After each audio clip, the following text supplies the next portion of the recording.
Frères et sœurs, chers amis paroissiens, bonjour. Je suis très heureux de vous retrouver par ce moyen.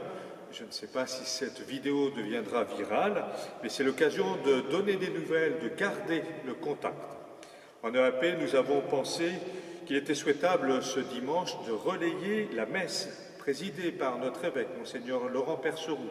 Vous pouvez le faire à partir du site internet de la paroisse ou de la page Facebook. La semaine prochaine, nous serons par contre en direct de cette église.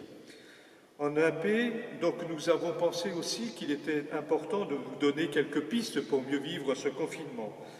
Dans ce contexte qui nous éprouve, qui éprouve nos liens, il nous faut avoir à l'esprit que nous devons être attentifs les uns aux autres. Et ce qui est nouveau, c'est qu'il y a un texte qui nous permet de réfléchir sur cette situation que les vicaires généraux de notre diocèse nous ont donné cette semaine pour essayer de vivre au mieux le manque de rassemblement. Vous pouvez trouver ce texte à disposition dans les églises, mais aussi sur le site internet de la paroisse. Il nous invite à mener un bon combat, le bon combat des chrétiens. Et Jésus, dans l'Évangile, nous dit de développer nos talents ce dimanche. Talent de baptiser, prêtre, prophète et roi. 2 points d'attention, des pistes pour nous. Tout d'abord, il est possible de venir à l'église. C'est possible de venir prier, rencontrer un prêtre pour vivre le sacrement de la réconciliation. Un prêtre sera à votre disposition dans les églises le mercredi, le jeudi et le vendredi à partir de 16h30. Le Christ est là qui nous attend. Et nous n'avons plus de barrière de kilomètres puisque nous pouvons mettre sur l'attestation, qui nous sert assez souvent, motif familial impérieux.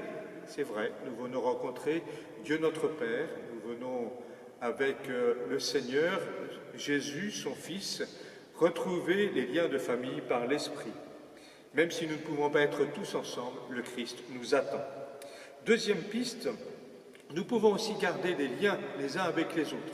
En ce sens, beaucoup de personnes gardent des liens par un téléphone, sont attentifs les uns aux autres. Et en EAP, pour l'Avent, nous ferons des propositions très concrètes aussi dans ce sens. Enfin, c'est le dimanche, journée mondiale des pauvres. Il nous faut être attentifs et être responsables pour que cette épidémie ne fragilise pas plus de nombreuses personnes. À bientôt donc, et puis les prêtres sont disponibles si vous le souhaitez, pour que nous fassions une visite pour vous rencontrer.